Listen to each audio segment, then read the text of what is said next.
Hello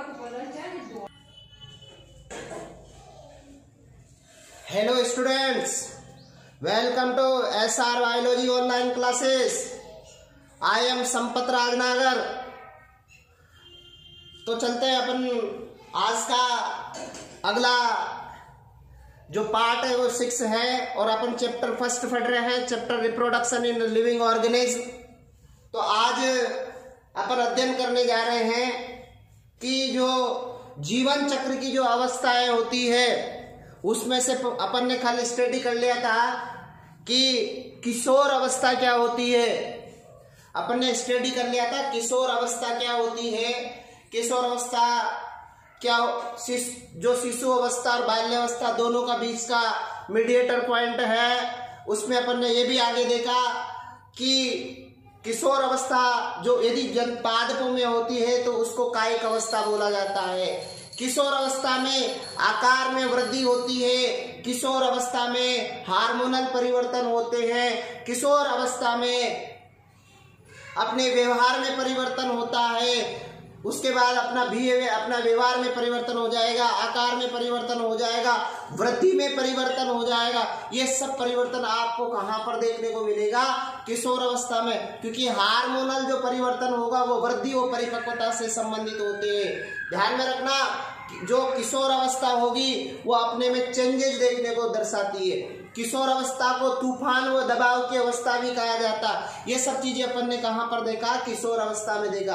किशोर अवस्था के बाद अपना दूसरा पॉइंट चलता है प्रजनन प्रावस्था। प्रजनन प्रावस्था में अपन ने देखा कि प्रजनन प्रावस्था क्या होती है, क्योंकि इस अवस्था में हार्मोनल परिवर्तन के द्वारा जो भी प्रसन्न होता है, जो भी व्यक्ति होता है, उसमें जनन के लिए वो परिपक्व हो जाता है। जनन के लिए परिपक्व हो जाता है। जैसे जनन के लिए परिपक्व हो जाएगा तो प्रजनन से संबंधित जीवों जो पादप होते हैं, जो जंतु होते हैं, उसमें प्रजनन से संबंधित अलग अलग अवस्थाएं पाई जाती है। यदि पौधे जीवन काल के आधार पर देखा जाए तो उनमें 2 प्रकार का सेशन पाया जाता है। पौधे एक क्या होते हैं?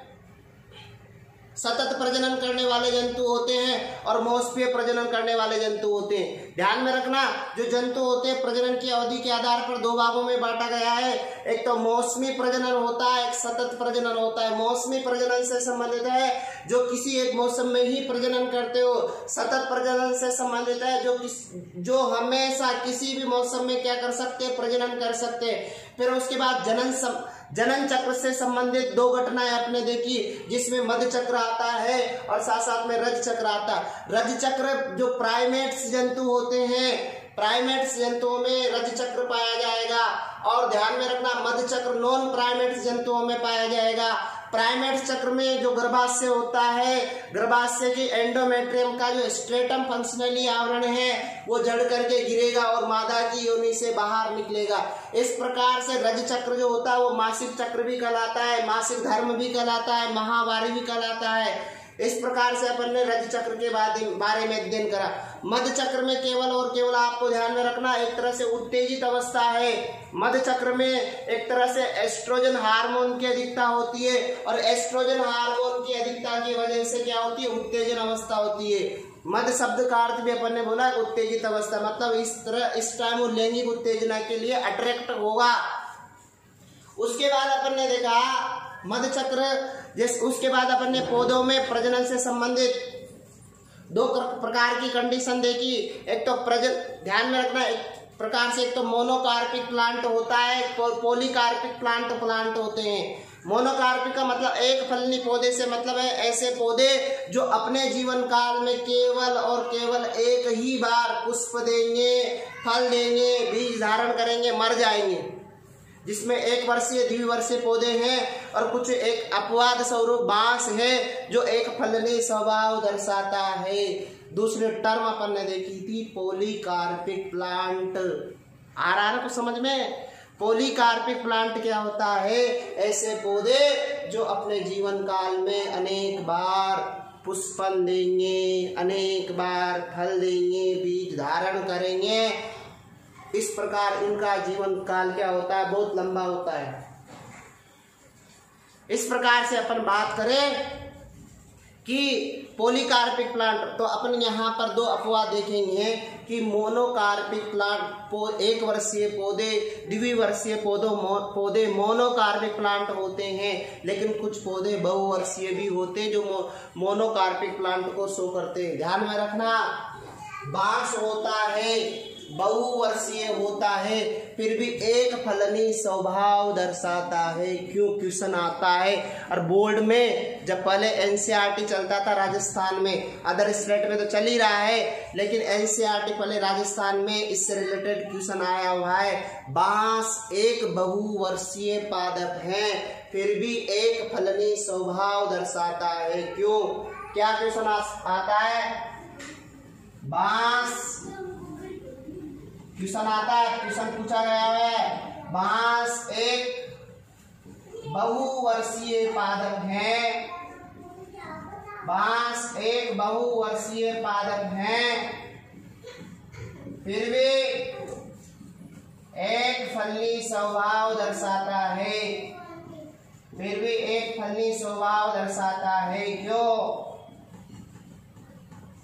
फिर भी एक फलनी स्वभाव दर्शाता है। क्यों, ये वाला क्वेश्चन आया हुआ है, इंपॉर्टेंट है। आगे अपन देखते हैं, क्वेश्चन है क्योंकि बांस का जो वैज्ञानिक नाम है, बांस का वैज्ञानिक नाम है बैम्बूसा टुल्डा होता है, बैम्बूसा वल्गेरिसोसा होता है, बैम्बूसा ऑर्डिनेसिया होता है। उसके बाद क्या होता है, बांस में जो होता है ना, उसमें 50 से 100 वर्ष की कायिक अवस्था होती है। 50 से 100 वर्ष की कायिक अवस्था में क्या करता है, केवल और केवल कायिक वृद्धि होती है, इसमें पुष्पन नहीं होता है। क्या होता है, कायिक वृद्धि होती है, उसमें पुष्पन नहीं होता है। और इस वजह से क्या होता है, 50 से 100 वर्ष की कायिक अवस्था के बाद वो पुष्पन दर्शाएगा। वो अपने जीवन काल में केवल एक ही बार पुष्पन दर्शाएगा, और पुष्प दर्शा करके पुष्प बनने के बाद पौधा मृत हो जाएगा। इस प्रकार अपन कह सकते हैं कि बांस क्या होता है, एक बहुवर्षीय पादप होता है, फिर भी अपने जीवन काल में एक फलनी स्वभाव दर्शाता है। अगला नोट अपने पास है नीला कुरेंजी। नीला कुरेंजी क्या होता है, ये 12 वर्ष में एक बार पुष्प देता है। नीला कुरेंजी क्या करता है, 12 वर्ष में एक बार पुष्प देता है, उसके बाद फिर अगले 12 वर्ष में पुष्प देगा। ध्यान में रखना, इसका वैज्ञानिक नाम है स्ट्रोबिलेंथस कुंतियाना है। ध्यान में रखना, ये इस पौधे ने अगली बार सितंबर अक्टूबर 2006 में पुष्पन हुआ था। सितंबर अक्टूबर 2006 में पुष्पन हुआ था। तो पुष्पन इतना जबरदस्त हुआ था। ध्यान में ये रखना है कि एक तो आपका स्ट्रोबिलस कुंतियाना नीला कुरेंजी का जो पादप है वो कहाँ पर पाया जाता है, ये केरला में पाया जाता है, केरल में पाया जाता है, तमिलनाडु में पाया जाता है, तो कर्नाटक में पाया जाता है। तो जहाँ ये पुष्प पाया जाता है तो ऐसा देखा गया कि वहां के जो भी पहाड़ थे उन पहाड़ों पर नीले पुष्पों की चादर फैल गई। तो नीले पुष्पों की चादर को देख करके विदेशी पर्यटक उनकी तरफ आकर्षित हो गए। तो ऐसा देखा गया है। तो क्या हुआ, 12 वर्ष में एक बार पुष्पन होता है। सितंबर अक्टूबर 2006 में पहले देखा गया है। और पुष्प और इतने अधिक उतने और ये इनकी संख्या इतनी अधिक थी कि केरल, तमिलनाडु, कर्नाटक पहाड़ी क्षेत्रों में इनके नीले पुष्पों की चादर फैल गई। और दृश्य जो भी इस दृश्य को देखने के लिए सैलानी मतलब विदेशी पर्यटक इनकी तरफ आकर्षित हुए। इस प्रकार से अपन कह सकते हैं कि नीला कुरेंजी 2006 में पुष्पन हुआ था। अब 2006 के बाद आप जोड़ सकते हो कि अब कब पुष्पन हुआ होगा।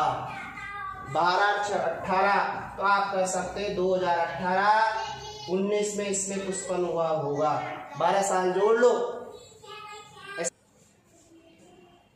आगे की अवस्था आती है जीर्णावस्था।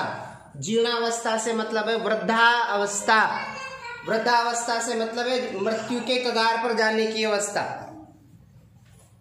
इस अवस्था में क्या होगा, व्यक्ति में स्मरण क्षमता में कमी आ जाएगी, पाचन क्षमता में कमी आ जाएगी, आंखें खराब हो जाएगी, सोचने समझने की क्षमता कम हो जाएगी, और साथ साथ में हृदय भी काम करना कम कर देगा, स्वाद का ज्ञान भी कम हो जाएगा। इस प्रकार से जो अपनी वृद्धावस्था, एक तरह से आप कह सकते हो कि इसको अंतिम अवस्था बोल सकते हो। तो ये क्या होगा, यह जीवन चक्र की अंतिम अवस्था है। इस अवस्था को जंतुओं में जीर्ण अवस्था बोला जाता है, पादपों में इसको जीर्यमान अवस्था कहा जाता है। उसके बाद इस अवस्था में क्या हो जाता है, प्रजनन अवस्था समाप्त हो जाती है, मतलब प्रजनन करने लायक नहीं रहता, प्रजनन अवस्था यहाँ पर खत्म हो जाती है। इसके बाद क्या हो जाएगा, प्रजनन अवस्था के साथ जब जनन क्षमता में कमी आती है तो इस अवस्था को क्या बोला जाता है, वृद्धावस्था कहा जाता है। वृद्धावस्था में क्या होगा, शारीरिक वृद्धि का पतन होगा, जैविक क्रियाओं में कमी आएगी, शारीरिक वृद्धि का पतन होगा, जैविक क्रियाओं में कमी होगी और व्यक्ति मृत्यु की ओर अग्रसर होगा।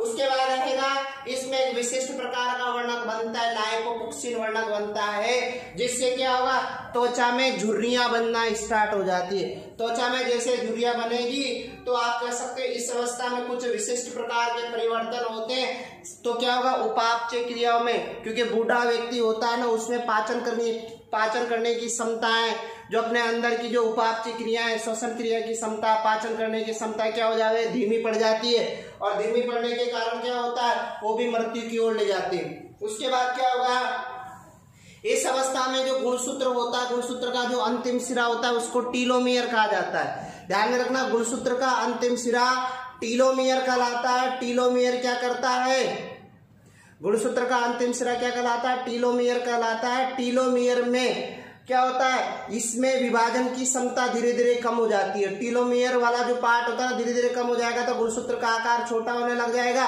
और गुणसूत्र का आकार छोटा होने लग जाएगा तो क्या होगा, व्यक्ति में जो विभाजन करने की क्षमता वो कम हो जाएगी, और विभाजन करने की क्षमता कम हो जाएगी तो क्या होगा, कोशिकाओं का जो ड्यूरेशन पीरियड है वो कम हो जाएगा, लाइफ स्पान कम हो जाएगा।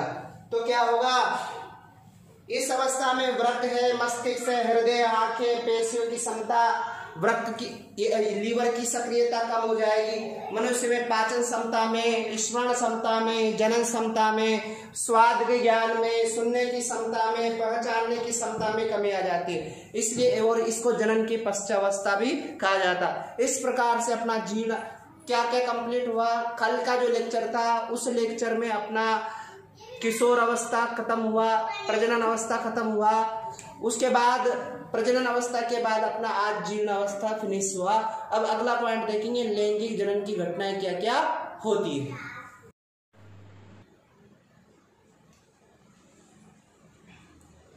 आज अपना कंप्लीट हुआ है जीवन चक्र की प्रावस्थाएं। जीवन चक्र की प्रावस्थाओं में अपन ने कल के एपिसोड में देखा किशोर अवस्था हो गया था, किशोर अवस्था के बाद में अपना प्रजनन प्रावस्था हो गया, और आज अपन ने स्टार्ट किया है जीर्णावस्था के बारे में। उसके बाद अपना स्टार्ट होता है लैंगिक जनन की घटनाएं। क्या, लैंगिक जनन की घटनाएं, कि जो लैंगिक जनन होता है उस दौरान क्या क्या घटनाएं होती है। क्योंकि आपने पहले ही बोल दिया, लैंगिक जनन में जब अंतर देखा था तो वहाँ देखा था कि लैंगिक जनन दो जनकों के मध्य संपन्न होगा। लैंगिक जनन दो जनकों के मध्य संपन्न होगा। लैंगिक जनन जो होगा वो लैंगिक अंगों में होगा। लैंगिक अंगों में कैसे होगा, लैंगिक अंगों में पहले अर्धसमसूत्री विभाजन और अर्धसूत्री विभाजन होगा, और लैंगिक अंगों में समसूत्री और अर्धसूत्री विभाजन से युग्मकों का निर्माण होगा। जैसे युग्मक बन जाएंगे तो उन युग्मकों को एक जगह से दूसरी जगह भेजना भी पड़ेगा। युग्मक जैसे बन जाएंगे तो उन युग्मकों को एक जगह से दूसरी जगह भी भेजना पड़ेगा, मतलब युग्मक का स्थानांतरण करना पड़ेगा। जैसे युग्मक पहुंच जाएंगे तो उनमें फिर निषेचन होगा। युग्मक क्या होगा, निषेचन होगा। अब युग्मक का निषेचन करने के लिए क्या करना पड़ेगा, युग्मकों को आपस में जोड़ना पड़ेगा। आपस में नर युग्मक और मादा युग्मक का क्या होगा, संलयन होगा। अब जो निषेचन होता है वो भी अलग अलग टाइप से होता है, एक तो बाहर भी होता है और एक अंदर भी होता है। युग्मक का जो निषेचन हो रहा है वो बाहर भी हो रहा है और अंदर भी हो रहा है। युग्मक का जो निषेचन हो रहा है, जो बाहर हो रहा है, वहां पर संभावनाएं कम है जीने की, उनकी पॉसिबिलिटी कम है जीने की, मरने की पॉसिबिलिटी ज्यादा है। लेकिन जब कोई बॉडी के अंदर निषेचन हो रहा है तो उसकी बचने की संभावनाएं ज्यादा है, पॉसिबिलिटीज ज्यादा है। जब उनमें निषेचन हो जाएगा, निषेचन होने के बाद युग्मनज का निर्माण होगा। क्या होगा, युग्मनज। फिर उस युग्मनज में डेवलपमेंट होगा। युग्मनज में क्या होगा, डेवलपमेंट होगा, उसमें भ्रूण का विकास होगा। क्या होगा, भ्रूण का विकास होगा। तो यहाँ पर अपन देखते हैं, आगे चलते हैं, लैंगिक जनन की घटनाएं कौन कौन सी होती है। लैंगिक जनन की 3 घटनाएं होती है।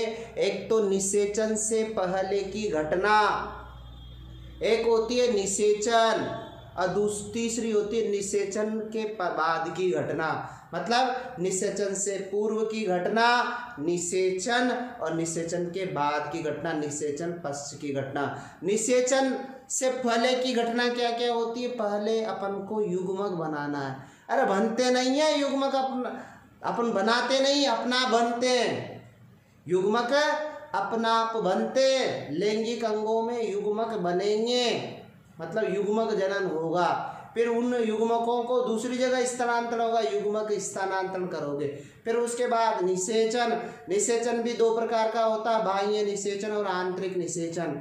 जैसे निषेचन हो जाएगा तो फिर बाद की घटनाएं चलने लग जाएगी, युग्मनज बनने लग जाएगा और उसके बाद का विकास होगा। तो क्या होगा, लैंगिक जनन की घटनाओं में निषेचन पूर्व की घटना, जिसमें 2 घटनाएं सम्मिलित है, युग्मक जनन और युग्मक स्थानांतरण। दूसरा है निषेचन, जिसमें बाह्य निषेचन और आंतरिक निषेचन आएगा।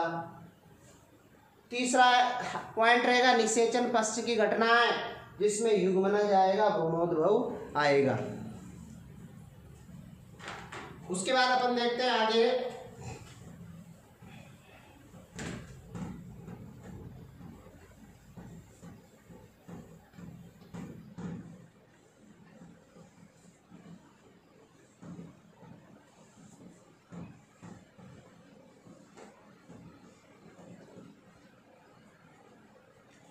आगे देखना, जो निषेचन पूर्व की घटना है,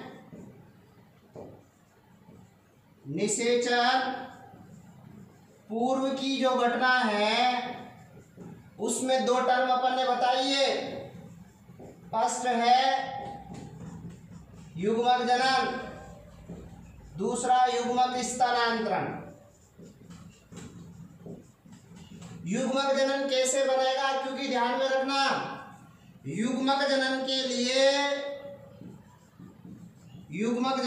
लिए अर्धसूत्री विभाजन होना जरूरी है। युग्मक जनन के लिए कौन सा विभाजन होना जरूरी है, अर्धसूत्री विभाजन होना जरूरी है। अर्धसूत्री विभाजन होगा तभी युग्मक बनेगा। जब कोई भी लैंगिक अंग होगा, उस लैंगिक जनन में युग्मक जनन होगा, मतलब उसमें अर्धसूत्री विभाजन होगा। अर्धसूत्री विभाजन के फलस्वरूप ही क्या होगा, लैंगिक अंगों में अर्धसूत्री विभाजन द्वारा युग्मक का निर्माण होगा। कैसे होगा अपन देखते हैं, पादपों में कैसे होगा, देखना आगे। पौधों में अपन बात कर रहे हैं, पौधों में जो लैंगिक अंग होते हैं, पौधों में नर लैंगिक अंग होता है, और जंतु पौधों में नर लैंगिक अंग के रूप में कौन होगा, मादा लैंगिक अंग के रूप में कौन होगा। दोनों चीज अपन बात कर रहे हैं। पौधों में नर लैंगिक अंग के रूप में, पौधों में लैंगिक अंग जो रह सकता है उसको आप यहाँ पुमंग और एक जायांग होता है। देखो क्या ना, नर लैंगिक अंग के रूप में जो मेन काम करेगा वो पुंकेसर होता है। नर लैंगिक अंग के रूप में मेनली मुख्यतः काम करता है पुंकेसर और यहाँ मुख्यतः काम करता है स्त्री केसर। क्या होता है? पुंकेसर और स्त्री केसर होता है। ध्यान में रखना, पुंकेसर को आप यहाँ पुंधानी भी बोल सकते हो, पाठकों की बात करें यहाँ पुंधानी भी बोल सकते हो, यहाँ पर स्त्री धानी भी बोल सकते हो। क्या बोल सकते हो? पुंधानी और स्त्री धानी। और बात करें पुंकेसर को इंग्लिश में बोला जाता है स्टेमन बोला जाता है और स्त्री केसर को पिस्टिल कहा जाता है। यहाँ पिस्टिल को कार्पल भी बोल सकते हो, यहाँ स्त्री धानी को आर्किगोनियम कहा जाता है। स्त्री धानी को क्या बोला जाता है? आर्किगोनियम कहा जाता है। और ध्यान में रखना इसको क्या बोला जाता है? एंथ्रीडियम कहा जाता है। ध्यान में रखना पुंकेसर में क्या होता है? पुंकेसर में क्या पाई जाती है? पुंकेसर में ध्यान में रखना पुंकेसर में 3 भाग पाए जाते हैं। पूतंतु पाया जाता, योजी पाई जाती है, परागकोश होता है। पुंकेसर में ध्यान में रखना परागकोश पाया जाता है और यहाँ पर क्या पाया जाता है? बीजांड पाया जाता है। परागकोश पाया जाता है, बीजांड पाया जाता है। ध्यान में रखना पुंकेसर यहाँ पर आगे बात करते हैं जो परागकोश होता है। परागकोश में क्या होता है?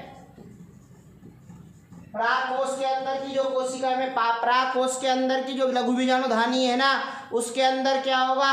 लघु बीजाणु मात्र कोशिकाएं होती हैं, उनके अंदर अर्धसूत्री विभाजन होगा और उसके द्वारा फिर किसका निर्माण होगा? लघु बीजाणु का निर्माण होगा। किसका निर्माण होगा? लघु बीजाणु का निर्माण होगा, जिसे आप बोल सकते हो परागकण का निर्माण होगा। क्या निर्माण होगा? परागकण का निर्माण होगा। फिर उसके बाद अपन देखते हैं इस स्त्री केसर में, इस स्त्री धानी में क्या पाया जाता है? जायांग पाया जाता है। क्या पाया जाता? जायांग पाया जाता है। और इस जायांग के अंदर विशिष्ट प्रकार की कोशिकाएं बनती है और उन विशिष्ट कोशिकाओं के अंदर अर्धसूत्री विभाजन होगा और वहां पर फिर एक संरचना बनेगी, बीजांड बनेगा। क्या बनेगा? बीजांड बनेगा। और इस बीजांड के अंदर एक और संरचना पाई जाती है जिसे बोला जाता है भ्रूणकोश बोला जाता है। बीजांड के अंदर और संरचनाएं पाई जाती है जिसे भ्रूणकोश बोला जाता है। और इस भ्रूणकोश के अंदर क्या पाया जाता है? मादा युग्मक पाया जाता है। ध्यान में रखना, ये यहाँ पर समझ में नहीं आएगा, थोड़ा थोड़ा अपन हिंट दे रहे हैं इसके बारे में। अपन इसी आगे जो चैप्टर नंबर 2 आएगा उस चैप्टर नंबर 2 में अपन डिटेल से वर्णन करेंगे। चैप्टर नंबर 2 में डिटेल से वर्णन करेंगे। डिटेल से क्या वर्णन करना है भैया? पूरा का पूरा डिस्क्राइब देखेंगे। उसके बाद अपन चलते हैं, जैसे ही ध्यान में रखना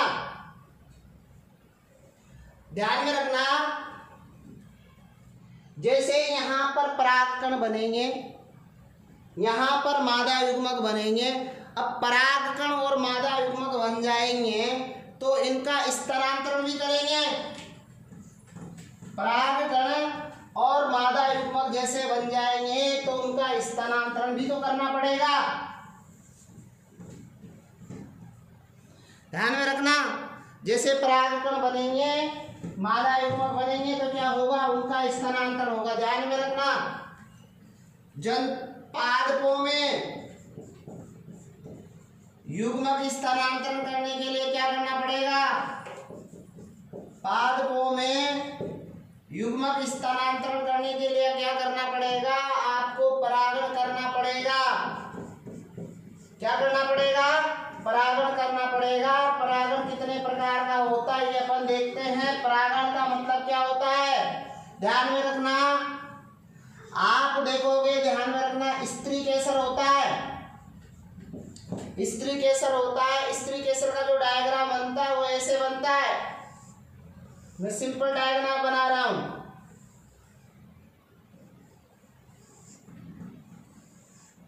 स्त्री केसर का ऐसे डायग्राम बनता है और ये पुंकेसर का डायग्राम बनता है। परागण का मतलब ध्यान में रखना, ये वाला स्त्री केसर हो गया। स्त्री केसर में 3 पार्ट होते हैं। फर्स्ट पार्ट होता है वर्तिकाग्र होता है, सेकंड पार्ट वर्तिका होता है, ठीक है, और यहाँ पर होता है जायांग, ठीक है, और यहाँ पर परागकोश होता है। परागकोश के अंदर क्या बनता है भैया, परागकण बनता है। परागकोश के अंदर क्या बनता है, परागकण बनता है। आगे ध्यान में रखना, परागकण का वर्तिकाग्र पर पहुंचना, जब किसी परागकोश से परागकण का वर्तिकाग्र पर पहुंचना परागण कहलाता है। अपन क्या कर रहे हैं, युग्मक का स्थानांतरण कर रहे हैं। क्या कर रहे हैं, युग्मक का स्थानांतरण कर ले। पहले युग्मक जनन देखेंगे। लैंगिक जनन की पहले की जो घटना है, पूर्व की घटना है, उसमें क्या हो रहा है, लैंगिक जनन की जो पूर्व की घटना है उसमें ये हो रहा है कि अपन को पहले युग्मक बनाना है, फिर उस युग्मक को क्या करना, स्थानांतरित करना है। क्या करना है, युग्मक को स्थानांतरित करना है, एक जगह से दूसरी जगह ट्रांसफर करना है। क्या करना है, पहले परागण करना है। परागण से मतलब है परागकोश से जो परागकण बनेंगे उन परागकणों को एक जगह से दूसरी जगह क्या करना है, ट्रांसफर करना है। मतलब परागकण का वर्तिकाग्र पर पहुंचना क्या कहलाता है, परागण कहलाता है। ध्यान में रखना, परागण भी 2 प्रकार का होता है।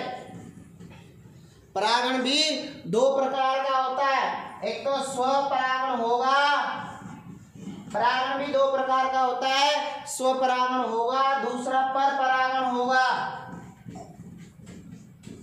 परागण भी 2 प्रकार का होता है, स्वपरागण भी होगा, परपरागण भी होगा। स्वपरागण को अपन बोला जाता है सेल्फ पोलिनेशन, सेल्फ पोलिनेशन बोला जाता है। परपरागण को अपन बोला जाता है क्रॉस पोलिनेशन। क्या बोला जाता है, क्रॉस पोलिनेशन। सेल्फ पोलिनेशन और क्रॉस पोलिनेशन में क्या अंतर है, ये भी थोड़ा बहुत अपन देखते हैं आगे। माना कि ये पुष्प है,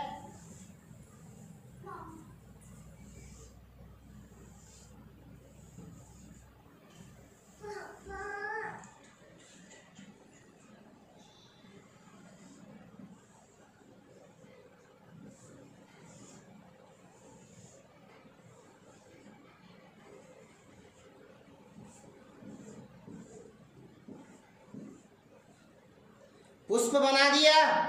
क्या होगा पुष्प में, जब एक ही पादप के 2 पुष्पों के मध्य होने वाले परागण को, जब एक ही पादप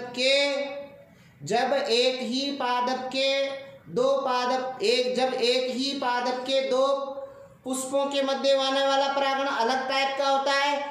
जब एक ही पादप के एक ही पुष्प के मध्य होने वाले परागण को, जब यहाँ से परागण, जब एक ही पादप के एक ही पादप से परागण उसी पादप के उसी पुष्प की वर्तिकाग्र पर जाए, जब परागकण क्या हो, एक ही पुष्प के मध्य हो, एक ही पुष्प के वर्तिकाग्र, एक ही पुष्प के वर्तिकाग्र एक और एक ही पुष्प के परागकण के मध्य हो रहा है, तो उस कंडीशन को अपन स्वपरागण बोल रहे हैं। क्या परिभाषा रहेगी, जब एक ही पादप के पुष्प के परागकण उसी पुष्प की वर्तिकाग्र पर जाता है तो उसे स्वपरागण कहा जाता है। लेकिन जब एक ही पादप के 2 पुष्पों के मध्य हो सकता है, जब एक पादप से दूसरे पुष्प पर जा रहा है, दूसरे पादप के दूसरे पुष्प पर जा रहा है, जब क्या हो, जब एक ही पादप के पुष्प के परागकण दूसरे पुष्प की वर्तिकाग्र पर जाए, जब एक ही पादप के पुष्प के परागकण दूसरे पादप के पुष्प की वर्तिकाग्र पर जाए तो उसे बोला जाता है परपरागण। क्या बोला जाता है, परपरागण। अब क्या होगा, अब यहाँ से अपन ने क्या कर दिया, युग्मक का स्थानांतरण कर दिया। अब युग्मक स्थानांतरित हो जाएगा, युग्मक यहाँ पहुँच गया। अब युग्मक यहाँ पहुँच गया ना, अब यहाँ से कहाँ पर पहुँचेगा, यहाँ पर पहुँचेगा। कहाँ पर पहुंचेगा, मादा युग्मक के पास पहुंचेगा। तो ध्यान में रखना, अब युग्मक कहाँ पर पहुंचेगा भैया, मादा युग्मक के पास पहुंचेगा। युग्मक कहाँ पर पहुंचेगा, मादा युग्मक में पहुंचेगा। ध्यान में रखना, जो आवर्त बीजी पादप है, एंजियोस्पर्म पादप है, उनमें दोहरा निषेचन पाया जाता है। आवर्त बीजी पादपों में दोहरा निषेचन पाया जाता है। ध्यान में रखना, आवर्त बीजी पादपों में, एंजियोस्पर्म पादपों में दोहरा निषेचन पाया जाता है, डबल फर्टिलाइजेशन पाया जाता है। डबल फर्टिलाइजेशन का मतलब है एक नर युग्मक और एक मादा युग्मक आपस में संलयन करेंगे। आपस में क्या होगा, संलयन होगा। जब दो युग्मकों का आपस में संलयन हो जाए तो इस घटना को अपन क्या बोलते हैं भैया, निषेचन कहा जाता है। और इसके फलस्वरूप किसका निर्माण होता है, युग्मनज का निर्माण होता है। और युग्मनज का विकास होता है, क्या होता है, युग्मनज का विकास होता है। युग्मनज के विकास के फलस्वरूप भ्रूण का निर्माण होता है, जायगोट का डेवलपमेंट होगा और उसके फलस्वरूप एम्ब्रायो का निर्माण होगा। आगे की प्रोसेस में क्या होता है, दूसरा नर युग्मक रहता है, ये फर्स्ट नर युग्मक है और ये सेकंड नर युग्मक है।